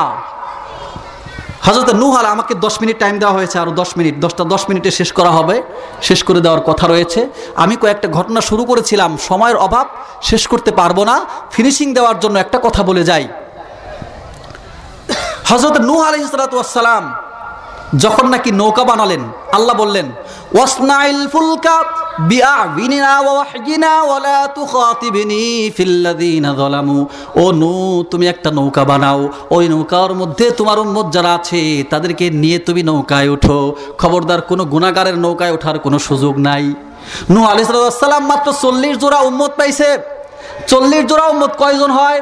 80 জন মানুষ নিয়ে নৌকায় উঠবেন, এই জন্য আল্লাহর নির্দেশে একটা নৌকা বানালেন। নৌকা যখন বানানো শুরু করলো, কাফেররা ওইখান দিয়ে যায় আর বলতে থাকে, ওয়াসনাউল ফুলকা ওয়া কুল্লামা মাররা আলাইহি মালাউম মিন কওমি সাখিরু মিন, ওই কাফের নেতৃবৃন্দ ওখান দিয়ে যায় আর নূহ আলাইহিস সালামের সাথে ঠাট্টা বিদ্রুপ করে, বলতে থাকে, ও নূহ কি করো তুমি? বলে নৌকা বানাই। কেন নৌকা বানাও? বন্যা হতে পারে, বন্যা হবে তো এই জন্য নৌকা বানাইতেছি। আল্লাহ বন্যা দিবেন, মস্ত বড় বন্যা, তো মরুভূমির বিশাল ময়দান, জীবনে তারা বন্যা দেখেও নাই, পানির নামগন্ধও নাই, বৃষ্টি ঠিক মতো হয় না, সেখানে আবার বন্যা হবে কোত্থেকে? ঠাট্টা করে, ও তুমি বোধহয় পুরা পাগল হইতে আর বেশি বাকি নাই মিয়া, এই ঠাটা পড়া রোদ আর এত মস্ত বড় মরুভূমি, এই জায়গা আবার বন্যা আসে কোত্থেকে মিয়া? পাগল হওয়ার আর জায়গা পাও নাই, ঠাট্টা বিদ্রুপ করে। আল্লাহর নবী বলেন, وَكُلَّمَا مَرَّ عَلَيْهِ مَلَأٌ مِّن قَوْمِهِ سَخِرُوا مِنْهُ قَالَ إِن تَسْخَرُوا مِنَّا فَإِنَّا نَسْخَرُ مِنكُمْ كَمَا تَسْخَرُونَ। ও কাফের নেতৃবৃন্দ, আমাকে চিনলা না? আমাকে আল্লাহ নবুয়ত দান করেছেন, আমি নবী হিসেবে এসেছি, আল্লাহর প্রতি ঈমান আনতে বলেছিলাম, মানলে না, বরং আমি দ্বীনের শিআর এই নূহ নবীর নৌকা, এই নৌকাকে তুমি তাচ্ছিল্য প্রদর্শন করলা, অবজ্ঞা করলা, অবহেলা করলা, ঠাট্টা বিদ্রুপ করলা। এরকম যদি করতে থাকো, মনে রাখবা একটা দিন আসবে, ওই দিন কিন্তু আমরাও তোমাদের সাথে ঠাট্টা করতে থাকবো। নৌকা বানানো হয়ে গেছে। নৌকা বানানো হয়ে যাওয়ার পরে রেখে দিছে আল্লাহর নির্দেশ, যেদিন আসবে সকলেই উঠবে, বন্যা আসবে। এদিকে কাফেররা বলল, যাও ওই যে নূহ একটা নৌকা বানাইছে দেখে আসো। সকলে মিলে নৌকা দেখতে যায়। জানেন তো, মানুষ যখন একখানে হয় কত ধরনের কাণ্ড করে না? কিছু মানুষ নৌকায় উঠা শুরু করলো, বললো যে এত সুন্দর নৌকা, তা আমাদের তো আবার বাথরুমের সমস্যা, এনজিওরা অনেক কিছু বলে, তো বাথরুমের তো সমস্যা, আমরা এই নৌকার মধ্যে কিছু বাথরুম করে যাই, আমাদের স্বাস্থ্য ভালো থাকবে, তাই আর বাড়ির আশেপাশে কি করা লাগবে না, পায়খানা করা লাগবে না, নৌকাকেই তারা পায়খানার বানালো এবং একজন শুরু করলো, তো সবাই সেখানে পায়খানা করতে করতে একটা পর্যায়ে গিয়ে নৌকাটা ভরে গেল। নূহ আলাইহিস সালাম বড় ব্যথা পেলেন। একটা লোক সেখানে গেল, শেষমেশ ওই পায়খানা করতে গিয়ে ঘটনাক্রমে ওই পায়খানার মধ্যে পড়ে গেল। এর মধ্যে একটা মহামারী দেখা দিছে সারা এলাকায়, সকলের কুষ্ঠরোগ হয়ে গেছে, কোনো চিকিৎসায় কাজ হয় না। কত ডাক্তার আসলো, কবিরাজ আসলো, কোনো কিছুতেই কিছু হয় না, কুষ্ঠরোগ ভালো হয় না। আর ওই লোকটা পায়খানা করতে গিয়ে পায়খানায় পড়ে গেছে, দৌড়ে বাড়ি এসে পানি ঢেলে পরিষ্কার করে দেখে যে পায়খানা তো পরিষ্কার হলোই, সাথে যে কুষ্ঠরোগ ছিল ওটাও পরিষ্কার হয়ে গেছে, আলহামদুলিল্লাহ। এই অবস্থা হয়ে গেল। এখন এক কান দুই কান করতে করতে সারা এলাকায় খবর হয়ে গেল যে এই নূহ নবীর নৌকায় যে ওই যে পায়খানা, ওই পায়খানা একজন গায়ে মেখে তার সমস্ত কুষ্ঠরোগ ভালো হয়ে গেছে, আর যাবে কোথায়? হুজুক। দৌড়াদৌড়ি শুরু হয়ে গেল, পাল্লাপাল্লি শুরু হয়ে গেল, কে কার আগে ওই পায়খানা সংগ্রহ করবে। বালতি নিয়া, বাটি নিয়া, যার যা আছে তৈলা পাইলা নিয়া সবাই দৌড়, ভোরে ভোরে, মানে বেশি আরো পারলে নিয়ে বাড়িতে এসে সংরক্ষণ করা শুরু করলো। এসে কি শেষে মাসে কিছু মানুষ গিয়ে দেখলো যে পায়খানাও নাই, কি করা যায়? বাট পানি ঢেলে পরিষ্কার করে ওই পানি পর্যন্ত নিয়ে যাওয়া শুরু করলো। আর ঘটনাক্রমে কুদরতে ইলাহি যারা এই পায়খানা শরীরে মাখে তারা ভালো হয়ে যায়। এইভাবে শেষ মুহূর্তে কি হলো, তাদের পায়খানায় তারা শরীরে প্রতিযোগিতা করে তারপরে মাখলো। নূহ নবী আলাইহিস সালাতু ওয়াস সালামের নৌকা তারাই কিন্তু পরিষ্কার করে দিল। আল্লাহর কুদরত বড় মুশকিল। আর নূহ আলাইহিস সালাতু ওয়াস সালাম ডেকে ডেকে বলেন, ইন তাসখারু মিন্না ফাইন্না নাসখারু মিনকুম কামা তাসখারুন। বলেছিলাম না, ও বেয়াদবের দল, আমার সাথে ঠাট্টা মস্কারি করবা না। আমার সাথে ঠাট্টা মস্কারি করলে কি অবস্থা হয় একবার পরিণতিটা বুঝে দেখো। এইবার তোমাদের কি পরিণতি হলো, তোমাদের ইজ্জত কোথায় থাকলো, তোমাদের সম্মান কোথায় থাকলো। এই জন্য আপনাদেরকে সাবধান করে দেই আমার ভাইয়েরা। নবী আকরাম সাল্লাল্লাহু আলাইহি ওয়াসাল্লাম, আম্বিয়া আলাইহিমুস সালাতু ওয়াস সালামের প্রতিনিধি উলামায়ে কেরাম যেই লেবাস গ্রহণ করেন, যেই পোশাক পরেন, যেভাবে চলেন, তাদের এই চলাফেরা উঠা বসায় এবং তাদের এই সুন্নতের প্রতি কোনো সময় অবজ্ঞা প্রদর্শন করবেন না। করবেন আপনারা? খবরদার, ঈমান চলে যায়, সাংঘাতিক কথা। হ্যাঁ, মানুষ ভুল করতে পারে, উলামায়ে কেরামের কোনো আচরণ, কোনো চলাফেরা কখনো ভুল হয়ে যেতেও পারে। মানুষ তো ভাই, মানুষের তো উঠবে না, ফেরেশতা তো হয়ে আসে নাই, তাহলে ভুল হতে পারে না? এই একটা ভুলকে কেন্দ্র করে তাদেরকে সমালোচনার পাত্র না বানাই, তাদের সাথে বেয়াদবি না করি, তাহলে কিন্তু আমাদের লাইন ইনকিতা হয়ে যাবে, মুনকাতে হয়ে যাবে, বিচ্ছিন্ন হয়ে পড়বো আমরা এই ধারা থেকে, সুপারিশের ধারা থেকে বিচ্ছিন্ন হয়ে যাবে। সাবধান। এই জন্যই আমি আপনাদেরকে আবেদন করি, আল্লাহ রাব্বুল আলামিন আমাদের সকলকে হেফাজত করে নিন এবং আমাদের সকলকে। যাই হোক, কর্তৃপক্ষ আরো 20 মিনিট সময় আমার জন্য ধার্য করেছেন, আপনারা খুশি আছেন? শুনবেন? 20 মিনিট কথা বলবো।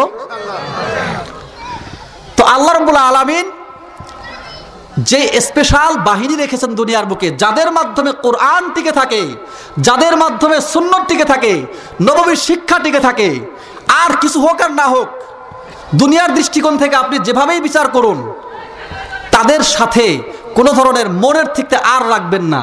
তাদের প্রতি সম্পর্ক রাখবেন, ভালোবাসা রাখবেন, আহলে ইলমদের সাথে যোগাযোগ রাখবেন, কোরআন তেলাওয়াত শিখে ফেলবেন, হাদিস শরীফগুলি জানার জন্য চেষ্টা করবেন, বুঝার চেষ্টা করবেন। আল্লাহর পক্ষ থেকে রহমত, বরকত আপনার জন্য অবারিতভাবে নাজিল হতে থাকবে। সকলেই বলি আলহামদুলিল্লাহ। আল্লাহ কবুল করে নিন।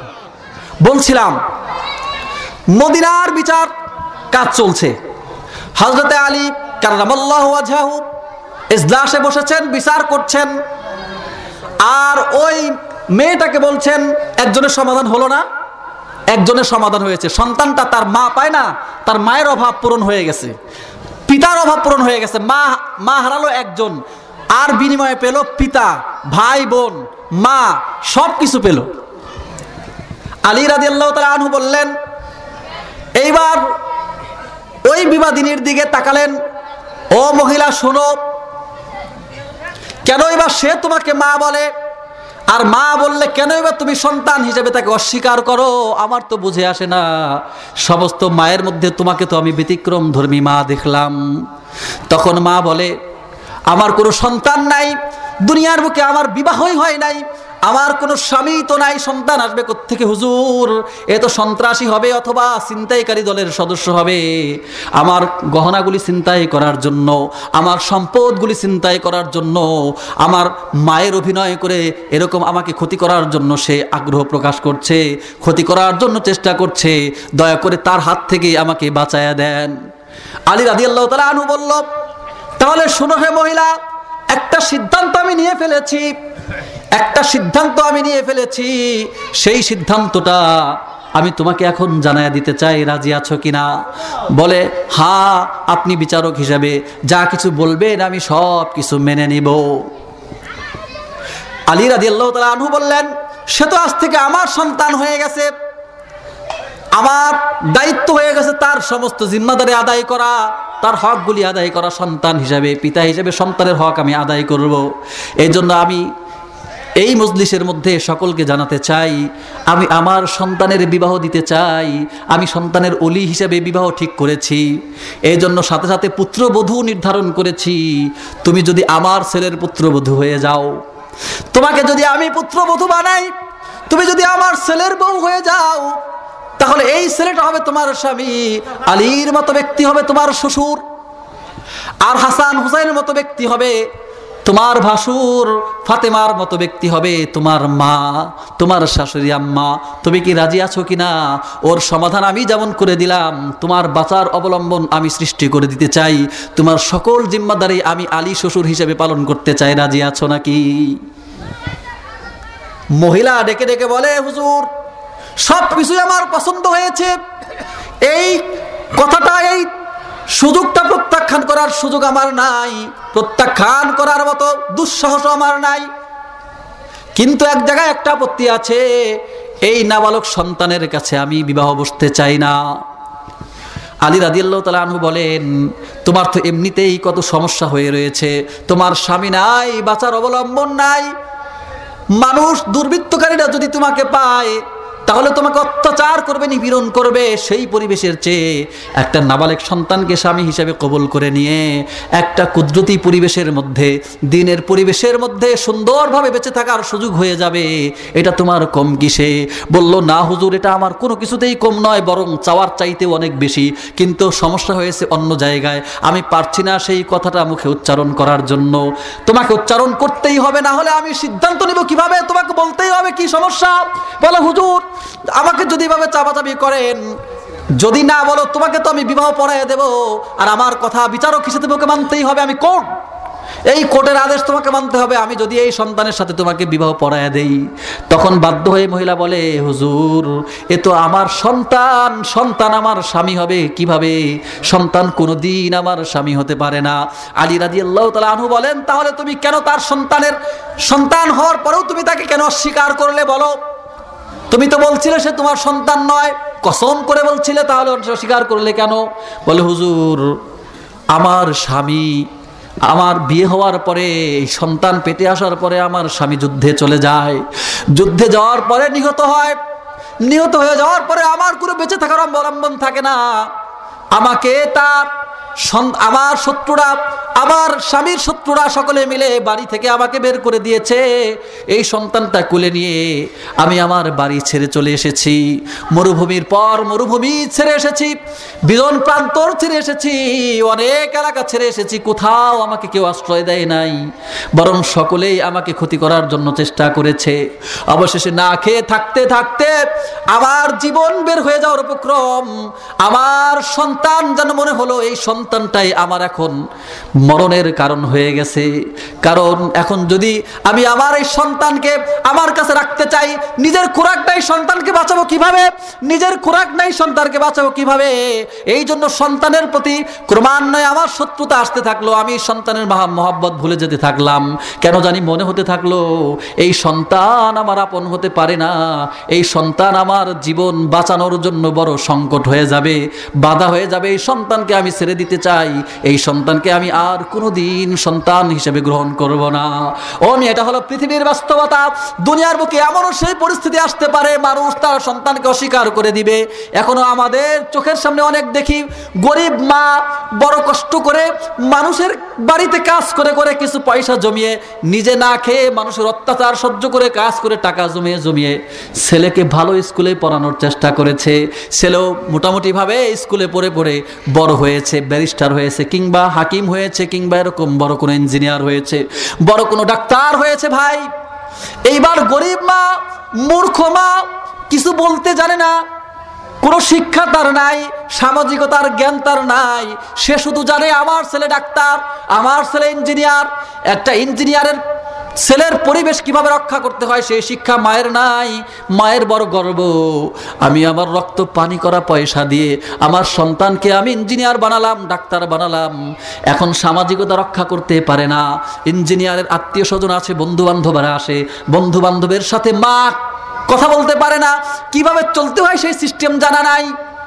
হায়ার এডুকেটেড পারসন বাড়িতে আসে, সেই লোকগুলির সামনে এরকম একটা বৃদ্ধ মা, মূর্খ মাকে উপস্থাপন করতে ছেলে লজ্জা পায়, আর ওই ধরনের বন্ধুরাও বড় লজ্জা দেয়। আমি তো জানছিলাম তুমি বড় ঐশ্বর্যশীল পরিবারের সন্তান, কিন্তু তোমার বাড়িতে এসে দেখি তুমি একটা ভিখারিনীর ছেলে। যখন এই কথা বলে ইঞ্জিনিয়ার আস্তে আস্তে বেজার হতে থাকে, ডাক্তার তার মন থেকে মায়ের প্রতি ভালোবাসা নষ্ট হতে থাকে, চিন্তা করতে থাকে এই মা তো আমার সমাজে ইজ্জত নিয়ে সম্মান নিয়ে বেঁচে থাকার জন্য অন্তরায় হয়ে গেল। একদিন দুই দিন যেতে যেতে সাথে আবার স্ত্রী হায়ার এডুকেটেড পারসন, স্ত্রী এসেও বলতে থাকে তোমার মার জন্য বোধহয় আর ইজ্জত আমার রাখা গেল না, হয় আমাকে দূরে কোথাও রাখো, না হয় তোমার মাকে অন্য কোথাও থাকার ব্যবস্থা করো, তোমার মার সাথে আমি আর কোনো দিন একসাথে থাকতে পারবো না।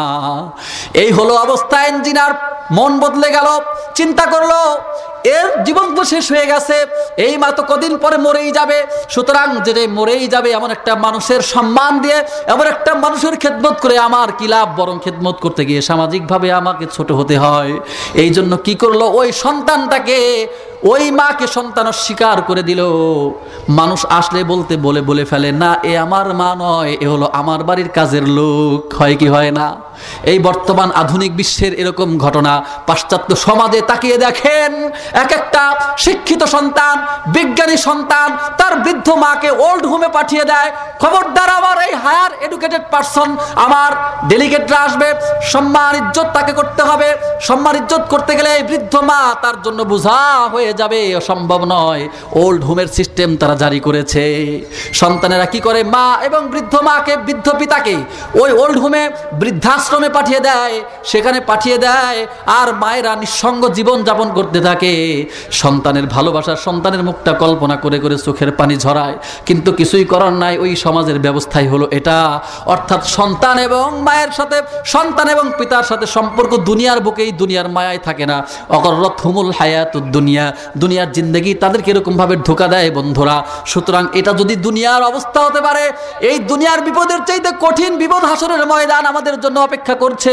বলছিলাম ইউসাল্লাতু আলাইহি ফি কবরিহি 99 তিন্নিনা, 99টা সাপ আমার কবরে এসে যাবে। আমি বলতেছিলাম সেই ঘটনা, ছোট্ট মানুষ আমি, সাপকে সাইড দেওয়ার জন্য লাফ দিয়ে ডান দিকে পড়ে গেলাম। আমি তো পড়ে গেলাম, আমার সাথে আরেকজন আসছিল না। আচ্ছা, ও কি কিছু দেখেছে? কিছুই দেখে নাই। আর আমি যখন এভাবে পড়ে গেলাম ডান দিয়ে, লাফ দিয়ে ডান দিকে, সাথে সাথে ওকে বাঁচাবার জন্য একটা শব্দও তো বললাম যে আইলো রে আইলো, আইলো রে আইলো বলে ডান দিকে যখন আমি পড়ে গেলাম, ওই ছেলেটার অবস্থা কি হয়? আমি না হয় আমার শত্রু দেখলাম সাপ আসতেছে, আর ও তো কিছুই দেখে নাই। অন্ধকারের মধ্যে কি আসলো? কত কিছুই তো আসতে পারে, বিশেষ করে এই অন্ধকারের মধ্যে আর কি আসতে পারে? জিন ভূত ছাড়া তো আর কিছু না। দেওদানব নিশ্চয় আসছে, একটা মস্ত বড় কি জানি দেখছে, যার কারণে সে বাঁচার জন্য লাফ দিছে। আমি এখন কি করি? ছেলেটা মহা বিপদে পড়ে গেছে, মহা বিপদে পড়ে গেল। চিন্তা করলো কোন দিকে যাই। মুরব্বীদের কাছে শুনেছি যদি কোনো দেওদানব সামনে এসে দাঁড়ায় তাহলে পিছন দিকে দৌড় দেওয়া যায় না। আমার তো মনে হয় কোনো দেওদানব, কোনো জিন পরি, কোনো ভূত পেতনি বোধহয় সামনে এসে দাঁড়িয়েছে। সুতরাং আমি আর পিছনের দিকে যাব না, আমাকে এখানে দাঁড়িয়েই বাঁচতে হবে। মোটামুটি এইরকম সাহস তার অন্তরে। কিন্তু ছোট্ট মানুষ তো সাহস করতে করতে সাহস হারায় যায়। মানুষ যখন বিপদে পড়ে কি করবে কি করবে না, কোনটা ভালো কোনটা মন্দ, এটা তাইন করতে পারে না। হাসরের ময়দানে মানুষের অবস্থা কিন্তু এর চাইতেও ভয়ানক হবে। এই জন্য আল্লাহর নবী টেনে টেনে শুধু হাসরের ময়দানের দিকে দৃষ্টিক্ষেপণ করার জন্য চেষ্টা করেছেন। আমি বারবার মাঝে মধ্যেই আমার বয়ানে আমি বলে থাকি যে একজন মানুষ, আল্লাহর নবী দৃষ্টিটাকে টেনে নিয়ে গেছেন সাহাবায়ে কেরামের শুধু হাসরের ময়দানে। একবার কিছু গনিমতের মাল আসলো, সাহাবায়ে কেরাম সেই মালগুলি নেড়েচেড়ে দেখছেন। নেড়েচেড়ে দেখে বলেন, কত সুন্দর কাপড়, কত সুন্দর সম্পদ, কি মসৃণ এই কাপড়। তো দুনিয়ার সম্পদ দেখে যখন সাহাবায়ে কেরাম প্রশংসা শুরু করে দিলেন, নবী আকরাম সাল্লাল্লাহু আলাইহি ওয়াসাল্লাম এই অবস্থা দেখে বললেন, তোমরা কি এই সামান্য রেশমি রুমাল, রেশমি কাপড় দেখে, এই সামান্য একটা কাপড় দেখে প্রশংসা করছো? জানো কি তোমার ভাই যে ইন্তেকাল করেছেন তার প্রতি আল্লাহ সন্তুষ্ট হয়েছেন। আল্লাহ সন্তুষ্ট হয়ে তাকে বাঁচার জন্য, তাকে সুবিধা দেওয়ার জন্য তার হাতে যে একটা রুমাল দিয়েছেন, জান্নাতি রুমাল, ওই জান্নাতি রুমালের দাম কত শুনবে কি? এরকম দুনিয়া যদি 1000 বার বিক্রি করা হয়, বিক্রি করার পরে যেই সম্পদ হবে, ওই সম্পদ দিয়ে ওই জান্নাতি একটা রুমালের দাম পরিশোধ করা যাবে না। তাহলে দুনিয়ার দিকে আমি তাকাই, আল্লাহর নবী আখিরাতের দিকে নিয়ে যান। এরকম ভাবে গাড়িতে ওঠার সময় আমরা একটা দোয়া পড়ি কি পড়ি না? কি দোয়া পড়ি আমরা বলেন তো দেখি? সুন্নত। আমরা একটা দোয়া পড়ি, দোয়াটা হলো সুবহানাল্লাযী সাখখারা লানা হাযা ওয়া মা কুন্না লাহু মুকরিনিন। আপনারা পড়বেন, যারা জানেন না জেনে নেবেন। যদি কেউ এই দোয়া পড়ে এই গাড়িতে উঠে বা কোনো যানবাহনে উঠে, তাহলে আল্লাহ রাব্বুল আলামিন ওই যানবাহনকে, তাকে সমস্ত বিপদ আপদ থেকে হেফাজত করবেন। আজকাল তো যে অ্যাক্সিডেন্ট হয়, আরে বাবা, মানুষ মরতে মুহূর্তের সময় মাত্র মানুষ মরে লাশ হয়ে যাচ্ছে না? এরকম সব সময় বেশি বড় অ্যাক্সিডেন্টেই কোন সময় আমরা মরে থাকবো তার ঠিক আছে নাকি? এই জন্য বিপদ আপদ বালা মুসিবত থেকে বাঁচার জন্য এই দোয়াটা আপনারা পড়বেন। যারা জানেন না শিখে নেবেন। কোরআন শরীফের আয়াত, সুবহানাল্লাযী সাখখারা লানা হাযা ওয়া মা কুন্না লাহু মুকরিনিন। দোয়াটা পড়েন, এই দোয়াটা পড়ে গাড়িতে উঠবেন। আমরা এই দোয়াটা পড়ে থাকি। দোয়াটার অর্থ হলো, সেই মহান সত্তার আমরা পবিত্রতা ঘোষণা করি, যিনি আমাদেরকে এই গাড়ি মস্ত বড় দেও দানবের মতো লোহা লক্কর, এই লোহা লক্করের এমন শক্তি আমরা ইচ্ছে করলে নিয়ন্ত্রণ করতে পারি না। মাঝে মধ্যে প্রমাণস্বরূপ দেখা যায় ব্রেক ফেল হয়ে অন্যদিকে চলে যায়, ড্রাইভার সোজা রাখতে চায় কিন্তু সেটা খাদে পড়ে যায় না? তাহলে এত মস্ত বড় শক্তি নিয়ে এটা চলে, কিন্তু একটা মানুষ এটাকে কন্ট্রোল করার জন্য যে তৌফিক আল্লাহ রাব্বুল আলামিন দিয়েছেন, কন্ট্রোলিং করার জন্য তৌফিক দিয়েছেন, এটা আল্লাহর হুকুমেই হয়, কোনো মানুষের সাধ্য নাই। কোনো মানুষের পক্ষে এত শক্তি চল একটা গাড়িকে থামাতে পারে? কিন্তু আল্লাহ থামিয়ে দেন, এটা আল্লাহর হুকুমে হয়। সুবহানাল্লাহি ওয়া বিহামদিহি। তো এই আয়াতে আল্লাহ বলছেন, আমাদের শিখান যে এই গাড়িকে আল্লাহ, যেই আল্লাহ এরকম ভাবে আমাদের নিয়ন্ত্রণাধীন করে দিয়েছেন, সেই আল্লাহর পবিত্রতা আমরা ঘোষণা করছি। এই সাথে সাথে আরেকটা আয়াত আছে না, সুবহানাল্লাযী সাখখারা লানা হাযা ওয়া মা কুন্না লাহু মুকরিনিন। দুয়ার অংশ, ওয়া ইন্না ইলা রাব্বিনা লামুনকালিবুন। এই দোয়া এক জায়গায় আর আগের আয়াতটা হলো আর এক জায়গায়। দুই আয়াতের মধ্যে আসমান জমিন অর্থের ফারাক। ওই আয়াতের মধ্যে আল্লাহ রাব্বুল আলামিনের প্রশংসা করার কথা বলা হলো, আর পরের আয়াতের মধ্যে বলছেন আমরা আল্লাহর কাছে একদিন ফিরে যাব। আমার ওই আল্লাহর প্রশংসা আর এই আল্লাহর কাছে ফিরে যাওয়া, কেন আমি এই আয়াতটা পড়লাম? তার মানে হলো, তুমি যে এই যে গাড়িতে সফর করো, সফর করে 3 মাইল 4 মাইল 10 মাইল 200 মাইল এরকম তুমি চলে যাচ্ছ বান্দা, মনে রাখো এই সফরই তোমার শেষ সফর না। এই সফরের পরে আরেকটা সফর আছে, যেই সফরই হবে তোমার জীবনের শেষ সফর। এই সফরটা কিন্তু অনেক লম্বা হবে, এই সফরটা কিন্তু বহু লম্বা হবে। 200 মাইলের সফর নয়, দুনিয়ার 300 মাইলের সফর নয়, 1000 মাইলের সফর নয়, কোটি কোটি কোটি কোটি মাইলের সফর তোমাকে করতে হবে। অগণিত অসংখ্য সময়ের সফর তোমাকে করতে হবে। কবর জিন্দেগিতে যেতে হবে, কিয়ামত পর্যন্ত তোমাকে অপেক্ষা করতে হবে। এটা দীর্ঘ একটা সফর। এই সফরটা তুমি কিন্তু এই গাড়ির সফর করে তুমি ভুলে যেও না। ওই সফরকে মনে করিয়ে দেওয়ার জন্যই আল্লাহ রাব্বুল আলামিন কৌশলে বান্দার সামনে এই আয়াতটা নিয়ে এসেছেন, ওয়া ইন্না ইলা রাব্বিনা লামুনকালিবুন। আমরা তো আল্লাহর দিকেই সকলেই ফিরে যাব। তার মানে হলো আল্লাহর দিকে যাওয়ার জন্য আমাদের দীর্ঘ একটা সফর রয়ে গেছে। ওই সফরের প্রস্তুতি আমার নিতে হবে। গাড়িতে উঠি আমরা চট্টগ্রাম যাই, সামানা গুছাই, হজে চলে যাই, হজের জন্য 1 মাস থাকবো, কত সামান আমরা গুছাই, মানুষকে ডেকে এনে বিদায় নেই, কান্নাকাটি করি, সকলেই চোখের পানি ছেড়ে আমাকে বিদায় দিয়ে দেয়। আল্লাহ বলেন তুমি 1 মাসের সফর করতে যাও, ছোট্ট একটা সফর, কত বিদায় অনুষ্ঠান হয়। ওয়া ইন্না ইলা রাব্বিনা লামুনকালিবুন, তোমার কি জানা আছে এর চাইতেও চিরন্তন এক বিদায়ের সফর তোমার সামনে রয়ে গেছে। ওই সফর কিন্তু মস্ত সফর। ওই সফরটা মনে করিয়ে দেওয়ার জন্য গাড়ির সফরের দোয়ার সাথে তোমাকে এই আয়াতটাও আমি যুক্ত করে দিলাম। সুবহানাল্লাহ। সুতরাং আমার বন্ধুরা, আমরা জানো সব সময় কথা মনে রাখি, ওলামায়ে কেরামের মজলিসকে পছন্দ করি, ভালোবাসতে শিখি, সন্তানদেরকে কোরআন তেলাওয়াত শিখাই, এই মজলিসগুলোকে আমরা বেছে নেই। আল্লাহ রাব্বুল আলামিন আমাদের সকলকে তৌফিক দান করুন। সকলে জোরে বলি আমিন।